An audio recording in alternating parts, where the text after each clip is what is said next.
Traveling for work can be exciting. It can be something to look forward to and a time when you get to experience new things and see new places for the first time. For a lot of people though, traveling can be a time of stress and anxiety and apprehension about leaving your comfort zone, and trying to combine that with work leaves you with a really unique situation. There doesn't seem to be a whole lot of middle ground in the travel for work category as far as I've seen. People either absolutely love it or they're just tolerating it because it's what their job requires. But there's a few things that I've found that can make your life easier. I love to travel for work, but even so, it definitely takes some planning and preparation to make sure that you're prepared when you're traveling to be able to work as effectively on the road as you do in your hometown. When it comes down to it, it's really just about having the same confidence, and most of the things that make you feel comfortable working at home can be replicated on the road with just a little bit of preparation. So here's some of the things that I think about every time I set off to travel for work. Number one is to travel light. The idea that you shouldn't check a bag because your luggage will get lost is just silly. The odds are pretty well in your favor that you're going to arrive at your destination and your luggage will be there along with you.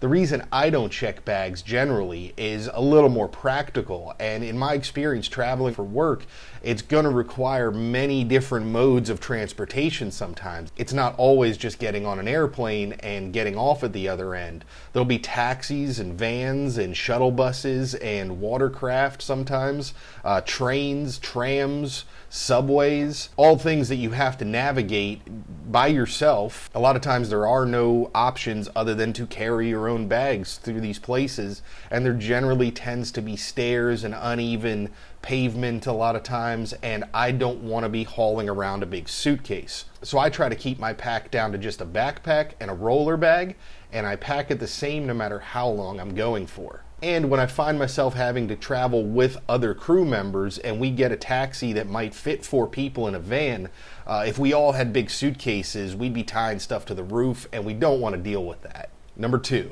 layers and storage. Comfort is key when you're traveling. When I pack light, I don't want to be caught in a situation where I don't have the gear I need to be able to work comfortably in inclement weather. Rain jackets and winter layers and other specialty items that stow away into their own pouch are extremely valuable. So you can travel anywhere and have a good waterproof layer and a good heavy winter layer should you be in a cold climate unexpectedly.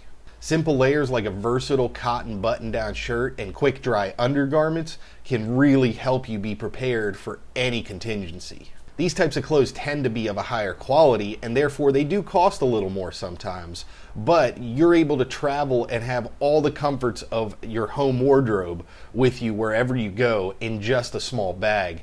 I really find that valuable, and that extra level of comfort can really be the difference in enjoying a trip and just getting through it. Number 3, laundry and packing cubes. The length of your trip, in my opinion, for the most part, should not dictate your pack. There's almost nowhere I've traveled that I can think of where I didn't have some sort of access to laundry at some point in the trip.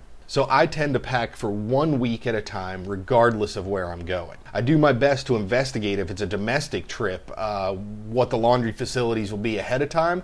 And again, if it's domestic, I'll bring quarters or find out if the hotel has laundry provided and what those rates are. They're typically published. And it might seem that the hotel laundry is expensive, but not having to pay a checked bag fee if it's not included in your ticket, you'd be hard pressed to run up a laundry bill at a hotel with just a week's worth of clothes compared to airline checked bag fees nowadays if they're not included with your ticket price already.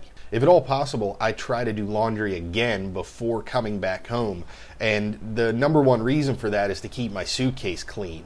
If I travel to the job with clean laundry and travel home, then my suitcase never gets funky and doesn't end up smelling like a gym bag.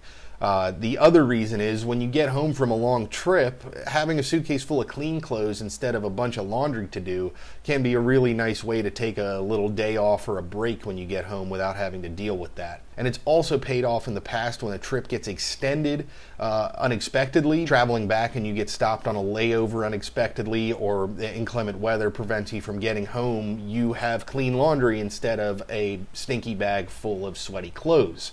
So that's something I always try to do. Doesn't always happen, but pretty much every time I've traveled in the last couple of years, I've been able to make that happen. Number 4, wallet and passport control. Attach it to you at all times with no exceptions. I personally use these CLC bags, but any bag like this that's securely got a clip that can attach to a belt loop or something similar, it's just the most practical way that I've found. Some people use money belts and all that kind of stuff, but personally, I like to have my wallet and passport in a pocket that I can get to it quickly without removing garments and looking like I've got a bunch of stuff hidden under my clothes. The amount of times you have to take those documents out nowadays when you're traveling through an airport especially, it's just not practical to keep putting your passport away, I don't think, under your clothes. But putting it in a zipped bag in a pocket and then attaching it securely to a belt loop just gives me the peace of mind that I can, feel it in my pocket at all times. It's protected and it's not going to slip out, fall out, or get lost in a taxi or climbing in and out of a vehicle. I'm also very particular to keep a color photocopy of my passport in my carry-on bag and also in my backpack. So I've got my actual passport and 2 color photocopies separated throughout my luggage, one on my person and then the 2 copies in my luggage so that I have backups of those documents at all times. Number 5, reusable mugs and batteries. While you can bring liquids through airport security nowadays, and there are restrictions on the size of batteries you can bring through, you can absolutely bring an empty reusable mug and a reasonable sized USB battery. Reasonable size, I carry a 12,000 milliamp hour one and it's fantastic. I can get a number of chargers on my phone. I can charge an iPad. It's got a flashlight. It's really handy and fits into my backpack. I don't even notice it. Similar with the reusable mug. Being able to go through security with an empty mug and then either fill it up with water at a water refilling point or being able to go get a quality coffee that fills that thermos and stays warm throughout the flight. It lets you get onto the flight and concentrate on either relaxing or getting work done. I tend to try to bring at least water, coffee, and snacks onto the plane with me so I can ignore the drink and food service unless there's a meal, like a proper meal coming. And just get work done or relax, read a book without having to have it in the back of your mind that you're waiting for the drinks cart or even considering that at all. And those are both really nice comforts when you're getting on a short or long flight and you've got some work to do or you really need to rest, to be able to have food, to be able to have a drink and your own source of power so you don't have to worry about in-flight service or whether or not their USB plugs are going to work. It's just a much better way to travel. Number 6, managing your free time. When you're traveling for work, it really is good to try to take advantage of any spare time you have. A lot of times you're coming in and it's a quick turnaround. There is no time off. I've traveled many places where all I've seen are hotel ballrooms. You don't get out of the hotel or the venue you're working at all in a trip. And that happens, but even on the tightest timelines, if you can just find an hour to do something fun, to get out on a boat. I like to go out on water taxis. They're cheap. They're generally quick. If there's anything you can do to just take a little bit of time and go do something that makes it feel like you've seen some of the location that you're at, it really is worth it. And it can be a great way to kind of scout out if you ever wanted to visit that place again on your own free time. And you get to see the location from a new perspective. Anything like that is usually what I'm looking for if I have a free hour or so on the road. I try to do something that gives me some sort of perspective of the location and that lets me see what's going on there and feel like I've actually been there as opposed to just flying in, going straight to a ballroom or a venue and then flying back out when the gig is done. Obviously this doesn't always happen, and I think everybody that travels for work would love to be able to spend that extra day or two sometimes exploring the location, and occasionally I have been able to do that by volunteering to get bumped off a flight, and then the airline will rebook you a day or so later.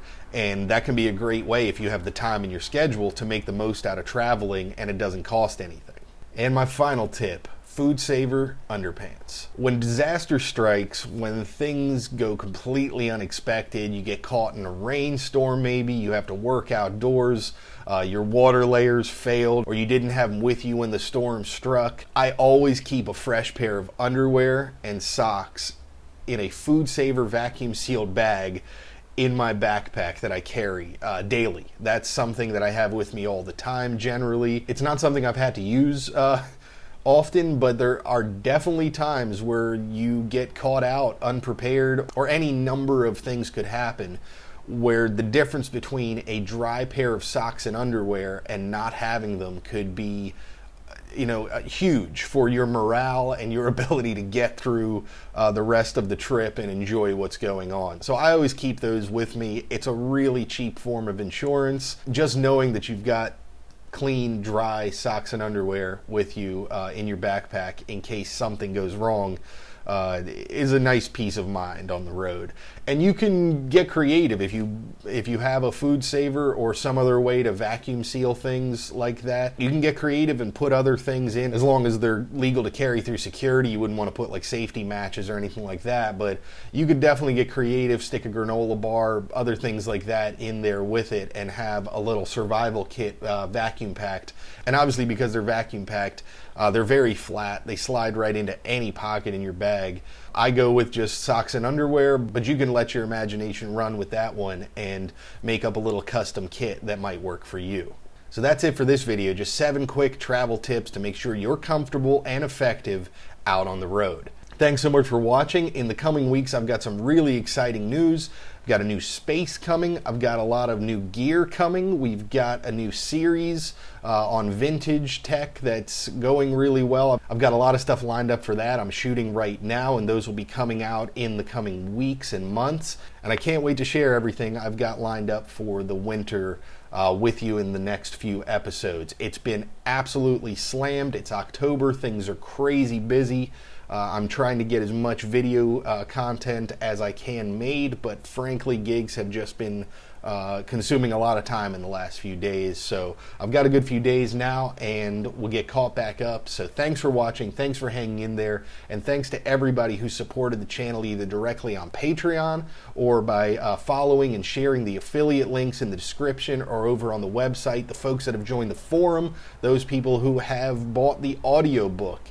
Thank you so much, and I appreciate all the support. It's great to hear from you. It's really great to meet everybody online and get to chat with you about different things. It's really exciting hearing about what you're doing and the different projects you've got going on and your questions about gear and processes. So thanks so much for reaching out if you have. Thanks again for the support, and I'll see you soon.